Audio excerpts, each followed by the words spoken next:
Hello and welcome to Outlaw Bookseller with me, Stephen E. Andrews, writer, bookseller, collector. And today we're doing one in the 100 must-read science fiction novel series with a paperback overview, and we're looking at the work of Barry N. Malzberg. This is going to be the first probably of many Malzberg videos on the channel, and it's going to focus on Guernica Night, which is one of my favourites, which is the hardcover book there on the right, and that is the UK NEL, New English Library hardcover. The US one was by Bobbs Merrill, and it has been relatively easy until recently to pick up Barry's books second hand.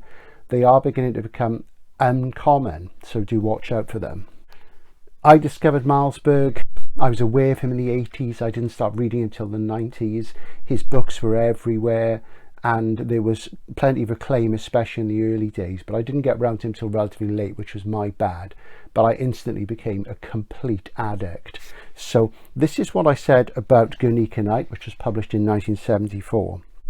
Barry Malzberg wrote over 100 novels, and he shocked the world of SF when he won the John W. Campbell Memorial Prize for the third of his Cape Canaveral commentaries, a book called Beyond Apollo. For instead of presenting an optimistic vision of mankind heroically conquering the solar system at the dawn of the space age, and that would have delighted the namesake of the prize, John W. Campbell, editor of Astounding, of course, the author presented the bleakest picture yet of the kind of astronaut alienation that David Bowie's Space Oddity and J.G. Ballard's Command Module Fatigue stories had already suggested. Malzberg is an undisputed master of creating characters burning with cosmic angst and obsessed with grim, joyless sex, but he surpassed himself with the intensity of Guernica Night. The plot runs thus. Sid is the young anti-hero in a future world of empty, luxurious pleasure and the use of instantaneous matter transmitters, where the Church of the Epiphany rules over a society divided into encounter groups. Despite the numerous ecstasies his world offers, such as role-playing in a recreation of the Kennedy assassination, which is a Malzberg obsession that he comes back to time and time again, and there's a relationship to Ballard there as well, of course. The populace of the New World are fixated on the latest kick, which is called final tripping, which is good old-fashioned suicide. Drawn to self-destruction and eternally meditating on taking the final trip, Sid attempts to resist the overwhelming urge to plunge into the ultimate experience in a world gone mad.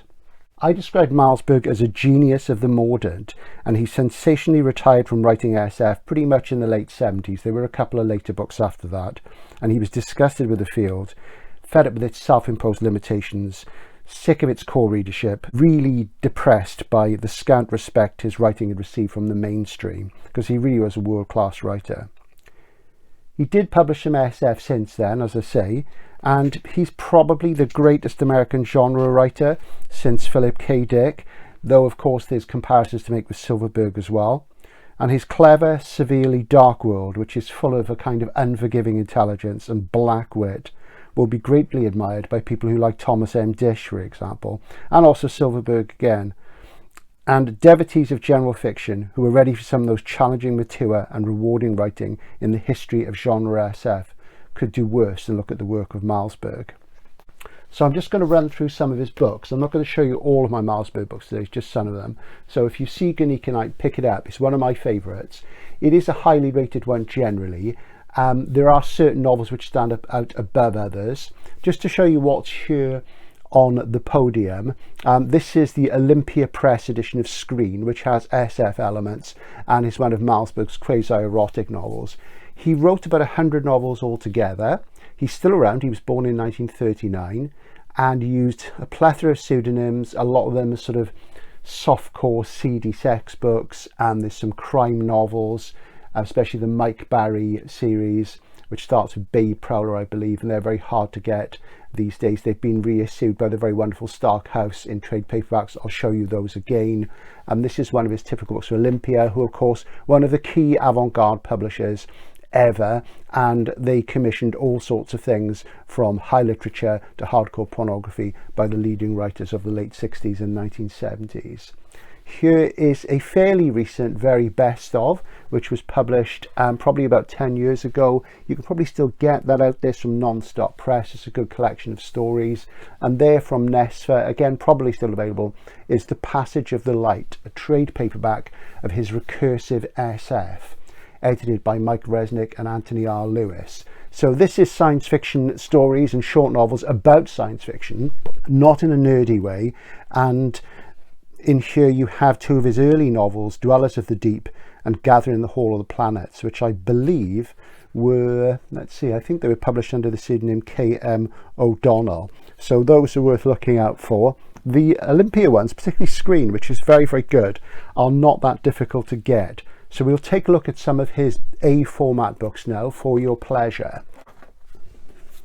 My Malzberg collection is nowhere near complete. I hope to get it there one day. I am pretty much a completist. Some of the sort of more hacky work I will not be going near. I will be sticking to the SF. I've got more or less all the SF. I think there's a few minor things, short stories and what have you, I don't have. But I'm going to talk through the first 8 of these now, and there will be another lot to come after this. So I bought all of these second hand, most of them actually in second hand bookshops in the 90s. I got lots of them in Hay-on-Wye, others I sort of picked up over the years, and I haven't added anything major to my collection of Malzberg for some time. But just to talk through them, when he first appeared as an SF writer publishing in the late 60s, he'd done a degree in writing plays, and he'd gone on really well, and he envisioned a career for himself as a mainstream writer of genius. Had Malzberg been able to sell any of his poor mainstream fiction, I have little doubt that he would soon have been acclaimed, but he never managed to do it, unfortunately. So he was doing some sort of literary hack work and doing SF because he loved SF. So this is The Empty People, and an early novel, and as you see, it's under the pseudonym K.M. O'Donnell. So he published as O'Donnell first because he wanted to use a pseudonym and possibly use his own real name for any literary work, I believe. And K.M. stands for Kuttner and Moore, two of his SF idols. And Malzberg is a great SF historian. His essays about SF, looking back on the golden age in the 50s, which are collected in a book called The Engines of the Night, later revised and expanded as Breakfast in the Ruins. That's not the same Breakfast in the Ruins as the Moorcock one, of course. And there's another book called The Bend at the End of the Road. They're quite grim and depressing, but they're really good essays, and he looks at minor figures and talks about the way that really sort of SF betrayed itself from within with its lack of ambition sometimes, and the way that some of the great writers were cast aside.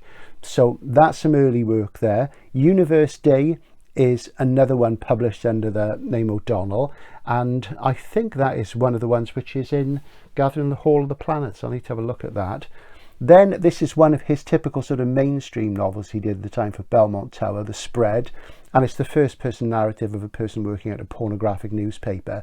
There used to be such things in the late 60s, early 70s, and until about 20 years ago you could pick them up in Hay-on-Wye, and they were large sort of non-tabloid sort of broadsheet things, usually with lots of erotic photographs and news about sexuality, a very 60s and 70s thing. So there were lots of sort of things happening early on. The really sort of big moment came with the trilogy then, the astronaut trilogy, which began with The Falling Astronauts, continued with Revelations, which is the least known of the 3 books, and then the best known, Beyond Apollo. And they're a thematic trilogy looking at the disappointment of the climax of the space race. And it was a strange thing. A lot of new wave writers particularly, and I would put Malzberg into that ballpark very much, even though he never really sort of talked very much about being new wave or anything. There was this feeling that there was empty spectacle. It was all done for political, not scientific reasons. And people like Ballard and Moorcock and many others said that, there was just a kind of coldness. And by, of course, 74, they'd stopped televising the splashdowns even. So it was one of those things. So Malzberg wrote about this devastatingly in these 3 books, about the stresses the astronauts faced, the problem of being in the public eye. And as I've said in another video, I think Kirill Bonfiglioli's Blast-Off may well have been an inspiration for these, at least partially, because that too riffs on the crucifixion, which is another Malzberg obsession to a degree. So that was really the thing, the big thing. And Beyond Apollo, I believe, is still in print from a small press in the States, which is run by somebody who's close to a friend of mine, my friend James Wright, who's a writer who's got a new novel coming out next year, wrote an SF novel called The Song My Enemies Sing. And I actually either gave or loaned James a copy of Guernica Night with this same cover, the paperback edition, back in, I think he thinks it's between sort of 96 and 99. I think it might have been a little bit later, but anyway, I lent him a copy because I knew he'd love it, and he's a very interesting writer, and it blew him away, and he's become a massive fan. And through his connection with another writer in the States, they have collaborated on getting Beyond Apollo and Galaxies, one of Barry's other important novels, back into print. And they're very handsome trade paperbacks, you can get them. And James did the introduction to Beyond Apollo, and there's a brief reference to me, I'm not named in it, but there we go. So I sort of played a tangential part in sparking something 20 years ago to get some of Barry's books back into print. And I've never met him, and I'd love to, and he's one of my idols. He's a genius.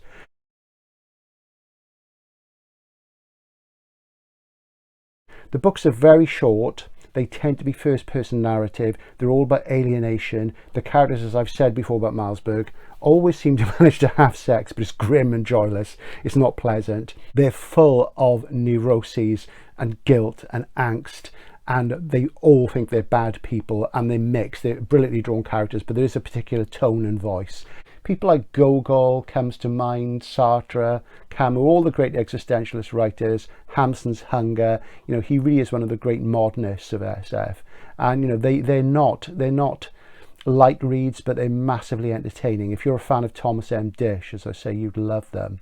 So that was the first really major book, and it won the John W. Campbell Award. And that was a real surprise because, you know, it was very critical of the space program, and it shows how revolutionary American SF had come by then. And I think all the sort of guys who really sort of felt that Malzberg was something came together and got behind him then.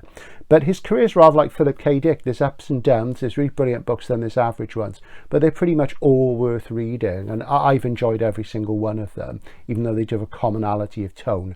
And I would say, if he's like anybody, he is like a combination of Dick, Silverberg and Dish, but he is unique. He is just in the same ballpark, short, sharp, literary novels of some serious that don't pull any punches, and they're absolutely marvellous. The next really big one was Herowitz World, which I really would urge you to get, and that's a recursive SF novel. And it is a science fiction novel, or is it? It's about a writer called Jonathan Herowitz who has a deadline to meet on a novel he's promised he'll write, and he's not really enjoying it at all. He's at a convention where he tries to get some quick, cheap sex with female fans. He's full of self-loathing. He wants to have a proper literary career. That's sort of going on the skids, and it does mirror many of Malzberg's supposed feelings about himself. So, and that's a great one. So if you were to go for two books here out of all of these are probably the two most important and acclaimed ones, but they're all worth reading. If you ever see Revelation, snap it up, because it's very, very uncommon indeed. The Falling Astronauts and Beyond Apollo, the other two in the trilogy, are quite easy to get. Day of the Burning is a typical Malzberg. He does things, of course, with alien invasions, all those sort of things. So you get these some more serious books punctuated with these apparently pulpy narratives rather than the manner of Philip K. Dick. So it's a similar career thing. And he produced an enormous amount of work, as I say. So we'll have a look at what else there is. Barry's output was truly prodigious, and all these books stem from between 74 and 76 pretty much. And he was doing other things as well. And this one here, Tactics of Conquest, is a great sort of game playing a game of chess to save the Earth from aliens. You know, Dick did similar things, but it's really, really, really good. Very, very grim. Scop refers to scopophilia, which is the urge to look. And as you see, there is something there about the Kennedy assassination, and Scop is the name of the main character, and he is sort of time traveling to look at assassinations, particularly the Kennedy assassination. That one I've only managed to get quite recently from Zardos, though I do have it in omnibus and read it years ago, and this is a really uncommon one in the UK. I've got a feeling that Scott was never published in Britain. There were a few which never were, and they can be hard to get. A lot of them were in Arrow, as you'll see from this, and here's a typical Arrow one. This book used to be everywhere, The Men Inside, and it's a kind of comment on Fantastic Voyage, where scientists, surgeons are shrunk down, and they're inserted into the fundamental orifices of people with cancer so they can go inside their bodies and treat their cancer. So they have a sort of very anal feel about them, literally. And, you know, they're very grim and they're very depressing. But as I say, there's something really bracing about Barry that I love, and he's utterly fearless. You know, it is the business of the future to be dangerous with Barry, and, you know, that's a great one, and that's everywhere. Another favourite of mine, again, which as you can see from the pictures show of motorcycle outriders and limousines, the camera suggesting Dealey Plaza, the grassy knoll, is The Destruction of the Temple, which again focuses on reenactments of the Kennedy assassination. So if you're a Ballard fan, I mean, this is the business, it really is. And you'll see there are often religious references in his work. Malzberg is another learned Jew, like Silverberg and David Cronenberg. Thanks for them, they're just great guys.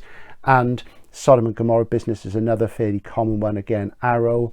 Then we come on to a major book, Galaxies, and this is a Carl and Graf paperback, which I've had since I bought that new in the late 90s, because Carl and Graf did some great A formats then, and I had a second-hand one before that. And this is another one about, it's a recursive thing about a science fiction writer writing a science fiction novel which he hates, but you actually get the novel as well, and the two realities intersect and you can't tell which is which. So it works as a science fiction novel and also as a comment on SF as well. It's a true recursive SF novel.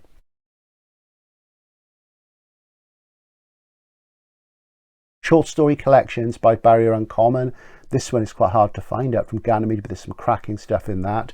His sort of breakthrough story was a story called Final War, which was under the K.M. O'Donnell pseudonym. And there's another uncommon Malzberg, The Gamesman, which again has ties to Tactics of Conquest, because Barry's obviously interested in games as well, and you see that Philip K. Dick influence.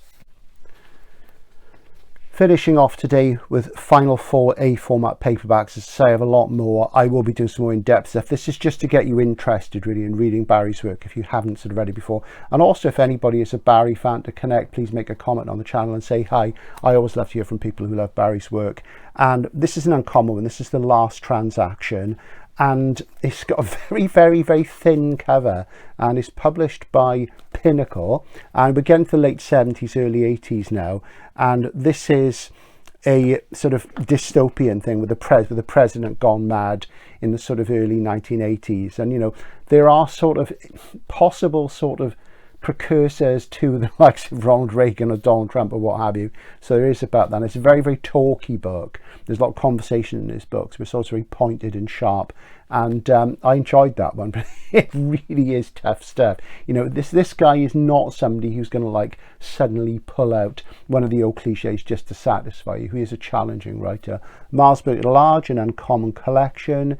And as you see, these are all American books, so you might be able to get them easier in the States. And then we came towards the end of his career. He was tired, he was depressed. He'd announced he was quitting SF in the late 70s in disgust. He was working, I think, by that point for the Scott Bradfield Literary Agency. He might have finished that point. He's done lots of work indexing, copy editing, what have you since then. He has written the odd thing, short stories, the odd novel.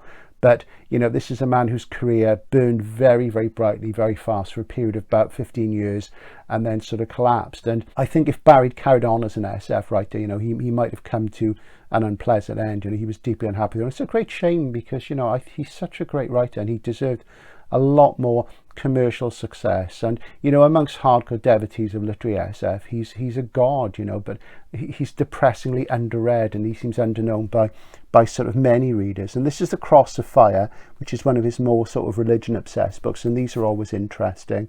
And this has affinities to things like Behold the Man by Michael Moorcock, Let's Go to Golgotha by Gary Kilworth, which is a short story. So it is looking at the Christ, and it's full of sort of very revelatory and interesting things about the religious side of SF.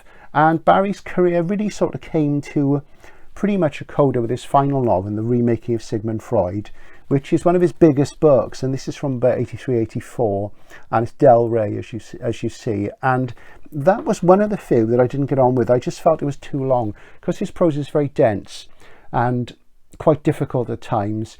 It works best in short sort of stabs. This was a longer one, and you get the feeling that he was pushed to maybe write a longer book because of changes in the market. And it envisions a future where on board spaceships and on Earth there are android replicas and teachers of famous figures, and Sigmund Freud, Emily Dickinson, the poetess, and what have you.